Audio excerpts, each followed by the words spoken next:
selvstændig virksomhed hjemme i mine forældres kælder ved at åbne en webshop, som solgte tøj til begge køn, accessories, ure, smykker osv.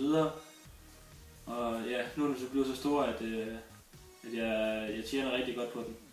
Hvordan fik du ideen til at starte iværksættermagasinet? Jeg fik ideen til at starte iværksættermagasinet af den grund, at nu er min webshop den var blevet så stor, at nu vil jeg videre og tage et helt nyt spring og så hjælpe andre unge, der har drømmen om at blive iværksættere.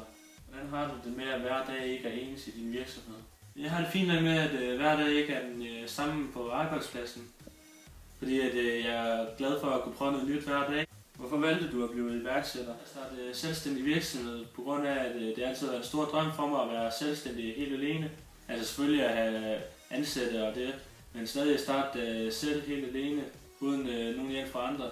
Men selvfølgelig fra familie og venner, men alligevel selv stå med ansvaret for at få den op at køre, at den kunne blive så stor, som den er i dag. Hvorfor oprettede du iværksættermagasinet? Jeg oprettede iværksættermagasinet på grund af, at jeg gerne vil hjælpe unge, som har drømmen om at blive selvstændige. Fordi at, jeg synes ikke, at de får nok hjælp fra det offentlige, som de behøver. Og så derfor der oprettede jeg iværksættermagasinet, hvor der både er guides og videoguides og andre selvstændige, som kommer med deres hjælp til at hjælpe de unge. Hvad er dit råd til unge, som går med drømmen om at starte selvstændig virksomhed? Mit råd til unge, det er, når de skal starte selvstændig virksomhed, det er, at de skal have en god virksomhedsplan, som de virkelig har gennemtænkt. Og ideen det er alfa og omega faktisk. Fordi at hvis man ikke har en ordentlig idé, så har man ikke en ordentlig virksomhed. Og det var faktisk lidt problemet med mig.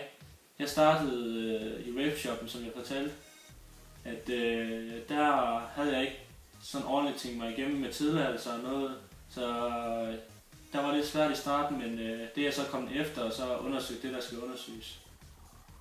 Hvad er dine fremtidsplaner? Min fremtidsplan er, at jeg gerne vil have iværksættermagasinet ud til rundt om i Europa, så at det muligvis kan blive større, så der kan komme flere iværksættere rundt om i hele verden.